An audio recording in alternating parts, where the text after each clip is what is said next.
Hello students, welcome to new class. आज की class में हम बच्चे डिस्कस करेंगे ट्रांसफॉर्मर। क्या होता है बच्चे ट्रांसफॉर्मर आपने देखा भी है, आपके गांव में, आपके कॉलोनी के बाहर सड़कों पर रखे रहते हैं। क्या वर्क करते हैं बच्चे ट्रांसफॉर्मर, होते क्या और ये किस प्रिंसिपल पर वर्क करते हैं और इनकी इनपुट आउटपुट कैसी होती है। हमने पढ़ा है transformer is an electrical device which converts a high voltage AC into low voltage and vice versa, low voltage AC into high voltage AC। लेकिन बच्चे जब ये वोल्टेज को अप और डाउन कर रहा है तो ये क्या करेगा, वोल्टेज को हाई कर देगा अगर लो वोल्टेज हमारे पास है, अगर लो वोल्टेज हमारे पास है तो इसको ये हाई कर देगा। लेकिन transformer can not generate electrical energy, ये खुद से इलेक्ट्रिकल एनर्जी को जनरेट नहीं करता है, लेकिन क्या कर रहा है, वोल्टेज को, लो वोल्टेज को हाई कर रहा है और हाई वोल्टेज को लो कर रहा है। तो कैसे, किस कॉस्ट पर कर रहा है, कहाँ से इसको इसकी एनर्जी मिल रही है कि लो वोल्टेज को हाई कर देता है और हाई वोल्टेज को लो कर देता है, तो वो एक्स्ट्रा एनर्जी कहाँ चली जाती है।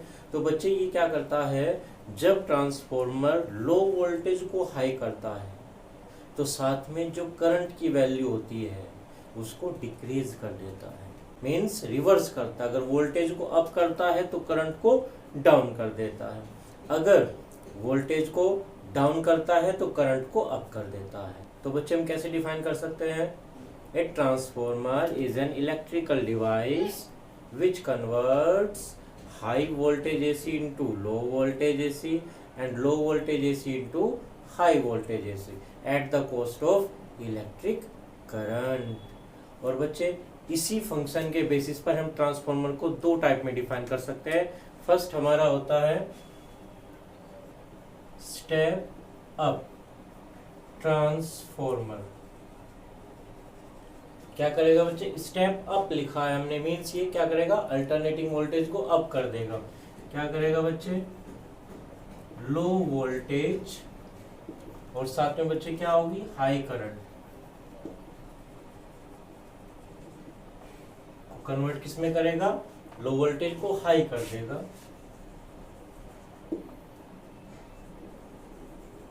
हाई वोल्टेज, लेकिन करंट हाई थी पहले तो इस करंट को कर देगा low, and vice versa, reverse भी कर देगा बच्चे।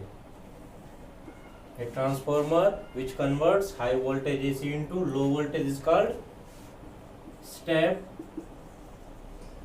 Down transformer. तो एक ट्रांसफॉर्मर को हमने on the basis of its work दो पार्ट में डिवाइड कर दिया। Step up transformer, a step up transformer is a transformer which step up the voltage which converts low voltage into high voltage, and a step down transformer is a transformer which converts high voltage AC into low voltage। ऐसे हम बच्चे define कर सकते हैं। What is the principle of a transformer, ये हमारा next question होगा।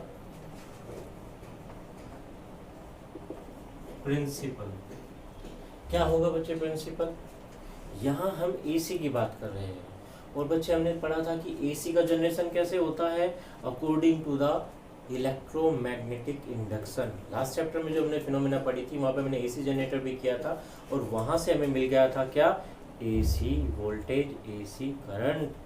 तो बच्चे क्या है, वही इसका प्रिंसिपल हो जाएगा। Principle of a transformer is mutual induction, यही कह सकते हो कि the working of a transformer is based on the phenomena of mutual induction. और बच्चे ये क्वेश्चन बहुत आता है, ट्रांसफॉर्मर और एसी जनरेटर, इनमें से एक क्वेश्चन 1-2 साल के बाद आता ही रहता है।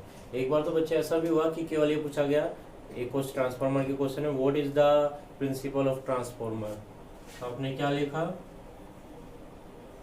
म्यूचुअल इंडक्शन, और कितने मार्क्स का था, 1 मार्क में केवल ये 2 वर्ड आपको लिखने थे।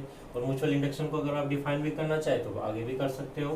क्या होती है बच्चे म्यूचुअल इंडक्शन की definition, when a varying current flows in a coil then in a nearby coil a current is induced, this phenomena is called mutual induction. लेकिन बच्चे अगर ट्रांसफॉर्मर के क्वेश्चन में पूछता है what is the principle of mutual induction, तो केवल आप इतना लिख सकते हैं mutual induction.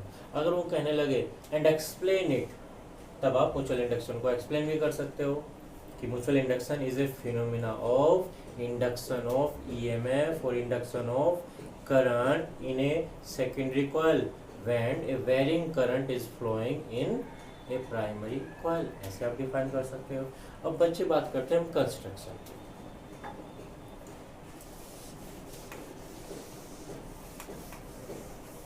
Construction of a transformer.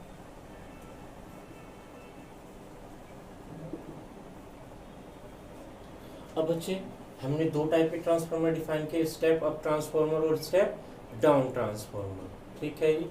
अब इनकी कंस्ट्रक्शन में भी कुछ डिफरेंस होगा बच्चे। अभी हमने कहा principle of transformer is mutual induction, और म्यूचुअल इंडक्शन हमने क्या कहा, दो कॉइल्स होती है, प्राइमरी कॉइल और सेकेंडरी कॉइल। तो यहाँ भी दो कॉइल्स होगी। तो कैसी कैसी होगी बच्चे, इन step up transformer,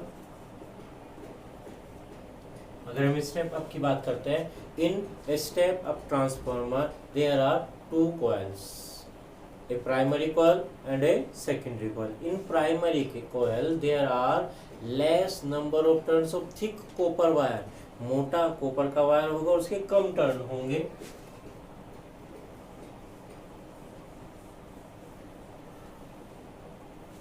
and in secondary there are more number of turns of thin copper wire, wire पतला होगा और नंबर ऑफ टर्न्स प्राइमरी के रेस्पेक्ट में कुछ एक्स्ट्रा हो जाएंगे।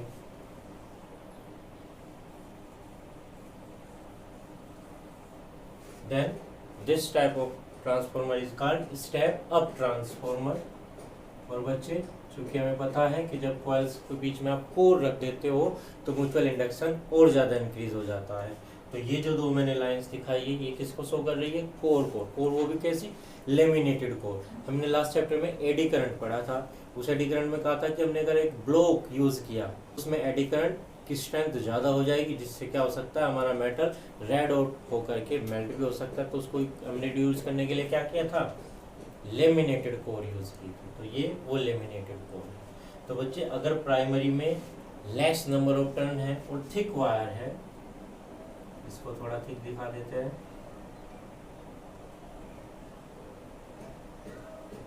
तो हमारा ट्रांसफार्मर होता है स्टेप अप। बच्चे यहाँ कम टर्न क्यों है, सेकंड में ज़्यादा टर्न क्यों है, ये भी हमारे आगे डिस्कस करने से पता चल जाएगा। यहाँ आप लगा देते हो प्राइमरी के अंदर कोई अपना एक alternating input voltage, suppose VP, P for primary, और ये हमारा आउटपुट हमें यहाँ पर मिल जाएगा V S secondary voltage. Suppose ये सेकेंडरी कॉइल है हमारी, इसमें सपोज नंबर ऑफ टर्न्स है हमारे एनपी, इसमें नंबर ऑफ टर्न्स हम कह देते हैं NS.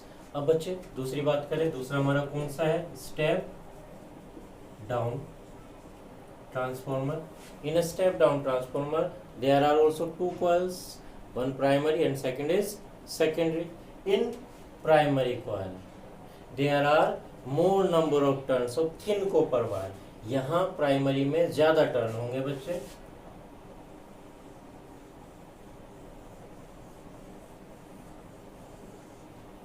and in secondary there are less number of turns of thick copper wire.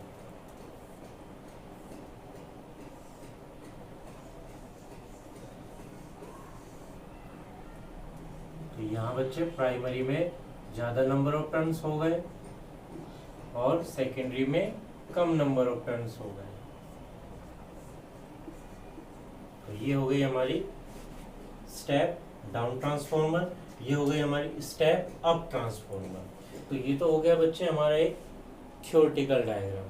लेकिन कंस्ट्रक्शन के अकॉर्डिंग ये कैसे बनता है, वो कंस्ट्रक्शन के अकॉर्डिंग हम डायग्राम भी देखते हैं। आपने देखा भी होगा बच्चे, ट्रांसफार्मर देखे होते हैं आपने, छोटे बड़े, जैसे रेडियो, टेलीविज़न या हमारे मोबाइल चार्जर्स में लगे रहते हैं, छोटे छोटे ट्रांसफार्मर्स होते हैं। उस तरह की स्ट्रक्चर देखिए कैसी होती है, हमारे पास होती है एक कोर, लेमिनेटेड कोर।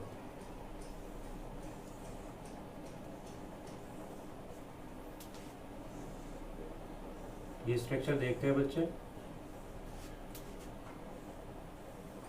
आपको इस तरह का एक बोबिन दिखाई देगा,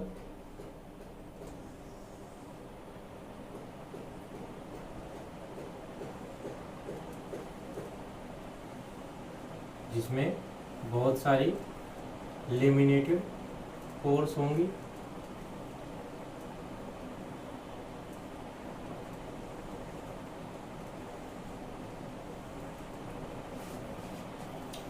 ये हो गई बच्चे हमारे लेमिनेटेड कोर्स।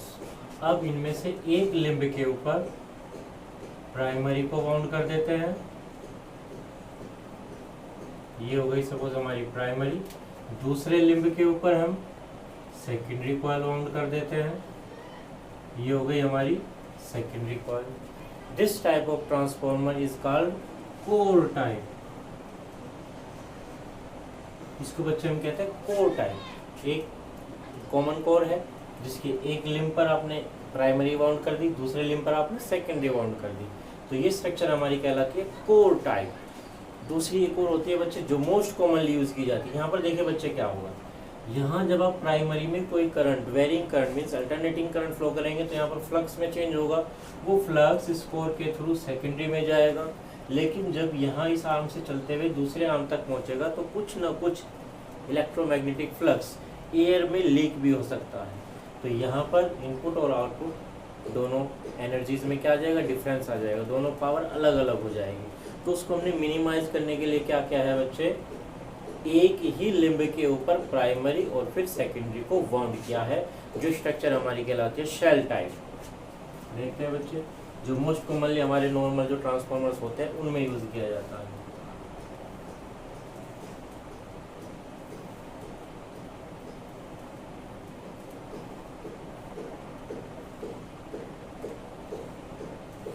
वास्तव में ये जो स्ट्रक्चर होती है बच्चे कुछ इस तरह की होती है। जो हमारी कोर्स होती है वो ई टाइप कोर होती है। एक ये ई टाइप और एक दूसरी इधर ई टाइप होगी, जिनको एक दूसरे के ऊपर ऐसे रख दिया जाता है। तो ये जो बीच वाली कॉमन होती है, इस कॉमन लिम्ब के ऊपर प्राइमरी से प्राइमरी और इसी लिम्ब के ऊपर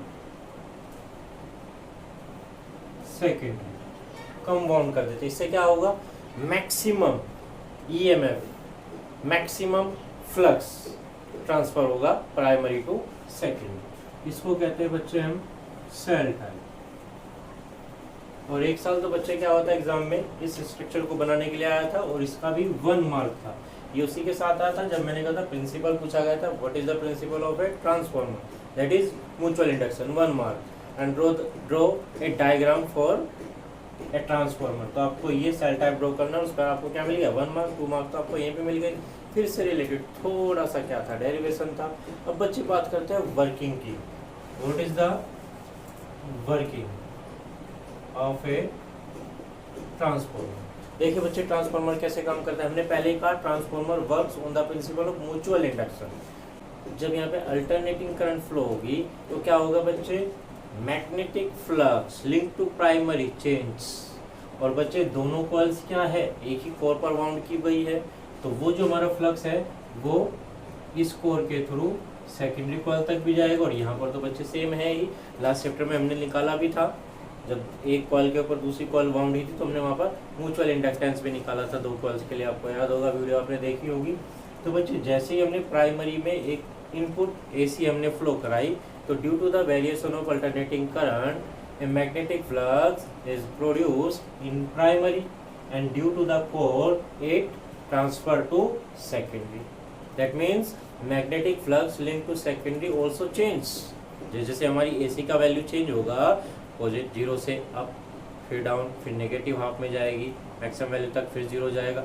मीन्स जैसे ही आप प्राइमरी में एसी की वैल्यू में चेंज होता रहता है, जैसे ही प्राइमरी में हम अल्टरनेटिंग करंट फ्लो करते हैं उससे मैग्नेटिक फ्लक्स प्रोड्यूस होता है, varying magnetic flux, that is linked to secondary. That means when magnetic flux linked to secondary change, then an EMF is induced in secondary. बड़ी simple सी इसकी working है बच्चे, जो हमने म्यूचुअल इंडक्शन में पढ़ी है। बिल्कुल जब हमने कह दिया कि म्यूचुअल इंडक्शन में वर्क करते हैं तो वर्किंग तो सिंपली वही वाली होती है। अब हम यहाँ पर थोड़ा सा डेरिवेशन कर लेते हैं बच्चे। सपोज प्राइमरी पर आपने कोई एक इनपुट वोल्टेज लगा दिया होता है VP, ठीक है, जिससे क्या होगा, यहाँ प्राइमरी कॉइल में एक EMF इंड्यूस हो जाता है, suppose that is EP। Primary के लिए हमने EP लिख लिया है। अब इस डेरिवेशन को करते हैं बच्चे।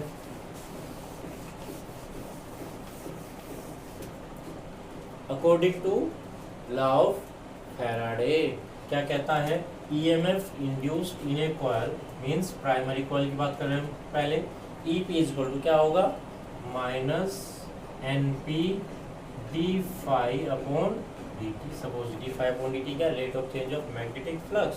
अब बच्चे दोनों कॉइल्स एक ही कोर के ऊपर बाउंड है, तो यहाँ पर मैग्नेटिक फ्लक्स में चेंज होगा, तो ये magnetic flux, suppose there is no leakage of magnetic flux. हम बात कर रहे हैं कि इसकी सेल टाइप की, दोनों कॉइल्स एक दूसरे के ऊपर बाउंड हो रही है, तो कोई मैग्नेटिक फ्लक्स का लीकेज नहीं है। तो जो मैग्नेटिक फ्लक्स यहाँ पर प्रोड्यूस हुआ है वही मैग्नेटिक फ्लक्स सेकेंडरी में भी चला जाएगा। दैट मीन्स ये तो बच्चे प्राइमरी में हो गया, and EMF induced in secondary ES क्या बन जाएगा बच्चे माइनस NS d∅B/dt। सपोज ये हमारी इक्वेशन 1, इक्वेशन 2, दोनों इक्वेशंस को आप डिवाइड कर दीजिए। 1 divided by 2 EP/ES equal to d∅B/dt cancel हो गया, माइनस माइनस कैंसिल हो गया, NP/NS। अब बच्चे देखिए यहाँ पे हमने इनपुट लगाया है VP, यहाँ पर आपका आउटपुट जो टर्मिनल्स पर मिल रहा है दैट इज VS। सपोज क्या मान लेते हैं, if resistance of primary coil is 0, suppose कोई रेजिस्टेंस नहीं है, दैट मीन्स जो हमारा इंड्यूस्ड EMF है that is equal to applied voltage, and if secondary is at open circuit। ये ओपन सर्किट है बच्चे, और जब ओपन सर्किट होता है कोई करंट हमने इस पे नहीं ले रहे हैं, कोई लोड अप्लाई नहीं किया है, तो उस कंडीशन में क्या होता है टर्मिनल वोल्टेज इक्वल होता है EMF के। That means ES is equal to VS। आप इसको यहाँ पर रख दीजिए, therefore VP/VS is equal to NP/NS। इसको हम थोड़ा सा रिवर्स कर देते हैं क्योंकि हमें सेकेंडरी में वोल्टेज चाहिए। VS/VP is equal to NS/NP। अब बच्चे यहाँ इस फॉर्मूले को आप देख लीजिए, क्या निकल रहा है, voltage is directly proportional to number of turns. तो अब जो मैंने बात शुरू में कही थी कि इसको हम अभी डिस्कस करते हैं कि यहाँ प्राइमरी में नंबर ऑफ टर्न्स कम क्यों है, यहाँ पर सेकेंडरी में नंबर ऑफ टर्न्स ज़्यादा क्यों है। ये कौन सा हमारा स्टेप अप मीन्स, अगर सेकेंडरी में नंबर ऑफ टर्न्स ज़्यादा है तो आपको वोल्टेज क्या मिलेगा, प्राइमरी के रेस्पेक्ट में ज़्यादा मिलेगा। अगर नंबर ऑफ टर्न्स कम हो जाएंगे तो वोल्टेज भी कम मिलेगा। मीन्स जहाँ पर नंबर ऑफ टर्न्स कम है वहाँ पर वोल्टेज कम रहेगा, जहाँ पर नंबर ऑफ टर्न्स ज़्यादा है वहाँ पर वोल्टेज ज़्यादा रहेगा, because voltage is directly proportional to number of turns in the coil.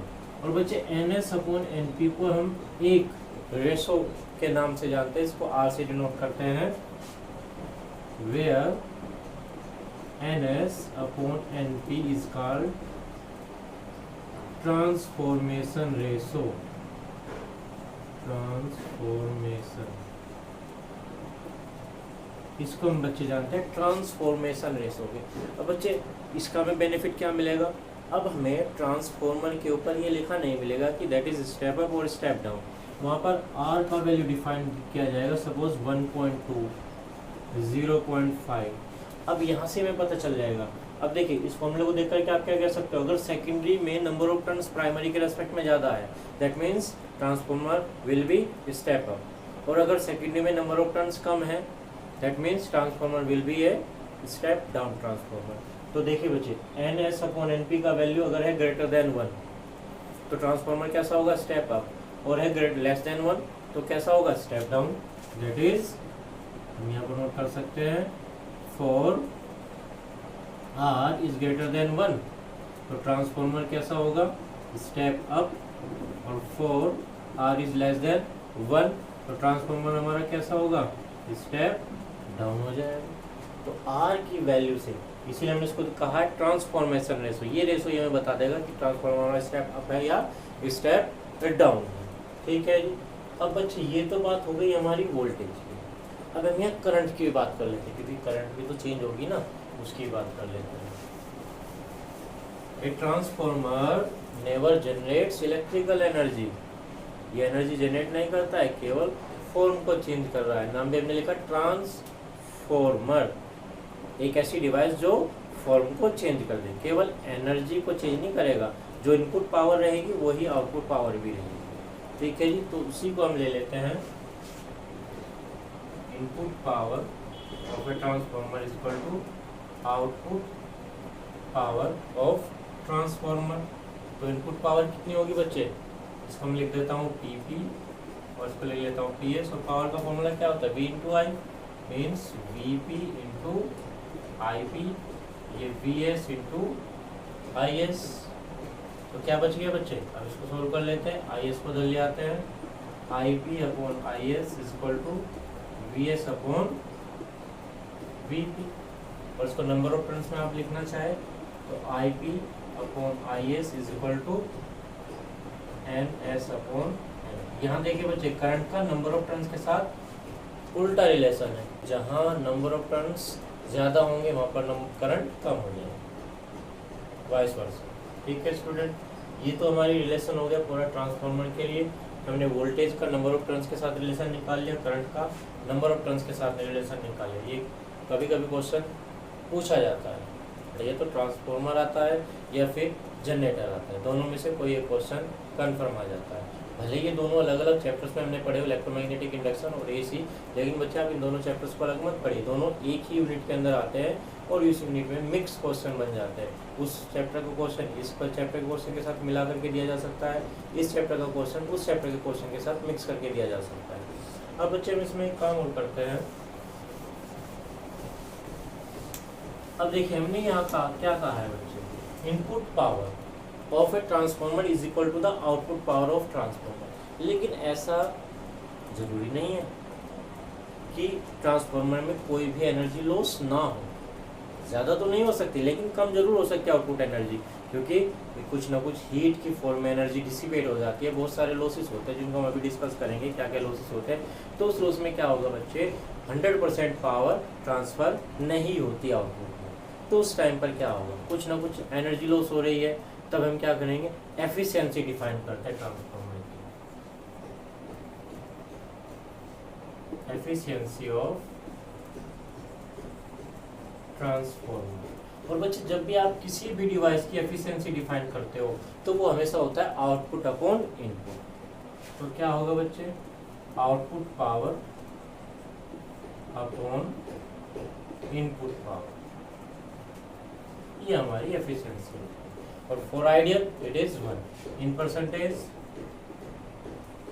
क्या हो जाएगा बच्चे, output power input power multiply किससे कर दे आप, 100 से, तो ये 100% आ जाएगा। आइडियल के लिए 100%, और जो हमारे नॉर्मल होते हैं वो 80-90% तक काम करते हैं। ये तो बच्चे हो गई हमारी इसकी एफिशिएंसी, वोल्टेज, करंट रिलेशंस आ गए। अब हमने कहा कि भाई जैसा जरूरी नहीं है कि आउटपुट पावर और इनपुट पावर हमेशा इक्वल हो, कम ही आएगी। तो क्या क्या लॉसेस होते हैं ट्रांसफार्मर में, किन किन वजह से एनर्जी लॉस हो जाती है जब इनपुट से वो आउटपुट में जाती है। तो अब हम लॉसेस की बात करते हैं। लॉसेस इन ट्रांसफार्मर, सबसे पहले बच्चे हमारे पास होता है copper loss. Coils of transformer are made of copper wire, copper wire की बनी रहेगी। और बच्चे मेटल है, कुछ ना कुछ रेजिस्टेंस तो हो गई, भले हमने कॉपर को इसलिए यूज़ किया क्योंकि उसका रेजिस्टेंस कम होता है, लेकिन फिर भी कुछ ना कुछ होता है। तो जैसे ही उसमें करंट फ्लो करती है तो due to the resistance of copper wire some heat is produced, that means some energy is lost in the form of heat. तो this type of loss is copper loss. दूसरा loss हम कह सकते हैं बच्चे एडी करंट लॉस। हाँ, मैं बात करूं अगर कॉपर लॉस का मिनिमाइज कैसे कर सकते हैं, by using thick copper wires. आप थिक कॉपर वायर यूज करेंगे तो रेजिस्टेंस कम हो जाएगा, रेजिस्टेंस कम हो जाएगा तो ऑटोमेटिकली एनर्जी लॉस भी कम हो जाएगा। दूसरा लॉस हम बात कर रहे हैं एडी करंट लॉस। अब बच्चे हमने कहा था जब भी कोई एक मेटेलिक ब्लॉक एक वेरिंग मैग्नेटिक फील्ड के अंदर होगा तो उसमें एडी करंट प्रोड्यूस हो जाती है। तो हमने क्या किया है, ट्रांसफार्मर में एक कोर यूज की है जिसके ऊपर प्राइमरी और सेकेंडरी बाउंडेड है, और जब मैग्नेटिक फ्लक्स में चेंज होगा वो किसके थ्रू होगा, कोर के थ्रू होगा। तो कोर में क्या प्रोड्यूस हो जाएगी, एडी करंट प्रोड्यूस हो जाएगी, और जब एडी करंट प्रोड्यूस हो जाएगी वो भी एनर्जी कैसे लॉस करेगी, इन द फॉर्म ऑफ हीट। यहाँ एडी करंट की वजह से भी क्या हो रहा है, हीट लॉस हो रही है। तो बच्चे इसको कैसे मिनिमाइज कैसे कर सकते हैं, बाय यूजिंग लेमिनेटेड कोर। तो जो कोर हमने दिखाई थी वो इसलिए हमने क्या किया था, लेमिनेटेड कोर यूज की थी, और हमने क्या किया, बारीक बारीक लेमिनास बना ली, और उन लेमिनास को एक के ऊपर हमने एक एडेसिव, जैसे कि हम आमतौर पे यूज करते हैं वार्निश, उनसे जोड़ करके, वार्निश दो काम करती है, दो जो हमारी लेमिनास है उनको सेपरेट करेगी, और जो हमारा एडिसिव वार्निश है ये कैसा होता है, इंसुलेटर होता है, तो दोनों का आपस में कॉन्टैक्ट भी नहीं होने देता। जब हमारी लेमिनास पतली हो जाती है तो क्या होता है, रेजिस्टेंस हाई हो जाता है, तो एडी करंट रिड्यूस हो जाती है। तीसरा लॉस हमारा बच्चे होता है हिस्टेरेसिस, हिस्टेरेसिस लॉस। अब बच्चे देखें क्या हो रहा है, हमारी जो अल्टरनेटिंग करंट है वो ये है, जीरो से एक डायरेक्शन मैक्सिमम, फिर जीरो, फिर अपोजिट डायरेक्शन मैक्सिमम, फिर जीरो, मीन्स वेरिंग है। जब ये हमारे पास रखी हुई है ferromagnetic core, ferromagnetic core soft iron के हम यूज करते हैं, तो बच्चे क्या होगा, बार बार ये सॉफ्ट आयरन हमारी कैसी होगी, मैग्नेटाइज होगी, यहाँ से यहाँ तक मैग्नेटाइज हुई, मैग्नेटाइज हो गई, फिर डीमैग्नेटाइज हो गई, फिर अपोजिट डायरेक्शन में मैग्नेटाइज हो गई, फिर डीमैग्नेटाइज हो गई। तो बार बार क्या होगा, जो फेरोमैग्नेटिक के अंदर हमने डोमेन्स डिफाइन किए थे वो बार बार एक डायरेक्शन में अलाइन होंगे, फिर दूसरी डायरेक्शन में अलाइन होंगे, तो इससे अलाइनमेंट से क्या होगा, फ्रिक्शन होगा एटम्स के, मॉलिक्यूल्स के, डोमेन्स के बीच में, जिससे बहुत सारी एनर्जी हीट की फॉर्म में लॉस हो जाएगी। और बच्चे हमने जब हिस्टेरेसिस कर्व पढ़ा था मैग्नेटिज्म वाले चैप्टर में, तो उसमें हमने कहा था कि the area of hysteresis loop defines the energy loss per unit volume. तो जैसे हमारा यहाँ मैग्नेटाइजेशन डीमैग्नेटाइजेशन होगा, तो यहाँ पर हिस्टेरेसिस लॉस मीन्स हीट की फॉर्म में एनर्जी लॉस हो जाएगी। और इसको कैसे मिनिमाइज करें बच्चे, तो minimize hysteresis loss we use a material which has a hysteresis loop of low area, जिसका एरिया कम हो, मीन्स फेरोमैग्नेटिक मेटल में हम वो मेटल सेलेक्ट करेंगे जिसका हिस्टेरेसिस लूप कम एरिया कवर करता हो, दैट इज सॉफ्ट आयरन। हमने कंपेयर भी किया था बच्चे सॉफ्ट आयरन और स्टील को, जिसमें हमने देखा था सॉफ्ट आयरन का हिस्टेरेसिस लूप एरिया स्टील के रेस्पेक्ट में कम आता है, तो हमने सॉफ्ट आयरन को चूज किया था ट्रांसफॉर्मर्स की कोर बनाने के लिए। एक लॉस हमारा और होता है बच्चे फ्लक्स लीकेज। अब बच्चे देखिए हमने क्या किया है, ट्रांसफॉर्मर की जब हमने कोर टाइप डिफाइन किया था तो एक लिंब पर हमने एक कॉइल को बाउंड कर दिया, दूसरे पर हमने दूसरी कॉइल को बाउंड कर दिया। मीन्स जब प्राइमरी में कोई मैग्नेटिक फ्लक्स इंड्यूस होगा तो इस कोर के थ्रू चलते हुए सेकेंडरी तक जाएगा, लेकिन जब तक वो सेकेंडरी तक पहुंचेगा तो कुछ ना कुछ फ्लक्स एयर में लीक हो जाता है, जिससे इनपुट और आउटपुट पावर इक्वल नहीं होगी। तो बच्चे इसको कैसे मिनिमाइज किया जा सकता है, by using shell type transformer, जिसमें हमने क्या किया, एक ही लिंब के ऊपर प्राइमरी और सेकेंडरी दोनों को बाउंड कर दिया, तो इससे हमारी फ्लक्स लीकेज की प्रॉब्लम भी सॉल्व हो जाती है। एक और हमारे पास लॉस होता है बच्चे हमिंग लॉस। आपने बच्चे ट्रांसफॉर्मर के पास जाकर के देखा होगा, उससे कुछ साउंड से आ जाती है, हमिंग साउंड आती है। वो कैसे आती है बच्चे, ये हमारी कोई कोर है, क्या होगा बच्चे, जब इसमें एडी करंट्स प्रोड्यूस होगी तो इसमें हीटिंग इफेक्ट भी आएगा। यहाँ देखिए हमारी एसी कैसी है, ये है, यहाँ से यहाँ तक हमारी करंट इंक्रीज होती है, मीन्स हीट प्रोड्यूस होती है कोर के अंदर, मीन्स कोर की लेंथ एक्सपेंड हो जाएगी, इंक्रीज हो जाएगी। फिर करंट डाउन होती है, मीन्स कूलिंग इफेक्ट आएगा तो लेंथ डिक्रीज होगी। फिर अपोजिट डायरेक्शन में करंट बढ़ी, फिर हीट बढ़ी, फिर एक्सपेंड हो गई, फिर यहाँ से यहाँ तक वापस आई, फिर से उसकी लेंथ डिक्रीज हो गई। मीन्स इस तरह से क्या होगा, जो हमारी कोर है वो कैसे बिहेव करेगी, उसकी लेंथ बार बार इंक्रीज होती रहेगी, डिक्रीज होती रहेगी। मीन्स यहाँ पर प्रोड्यूस हो जाएंगे वाइब्रेशंस, और वाइब्रेशन ही क्या है, साउंड है। तो ये साउंड हमारी कहलाती है हमिंग लॉस। तो यहाँ भी एनर्जी साउंड की फॉर्म में लॉस हो रही है। तो बच्चे ये तो हो गए हमारा ट्रांसफॉर्मर, ठीक है। इसमें हमने क्या किया, ट्रांसफॉर्मर का प्रिंसिपल म्यूचुअल इंडक्शन, वर्किंग हमने की, रिलेशंस हमने किए, और हमने क्या किए, लॉसेस किए। इस टॉपिक को अच्छे से तैयार रखें बच्चे, जरूर आता है एग्जाम में, ठीक है। आगे मिलते हैं नेक्स्ट क्लास में।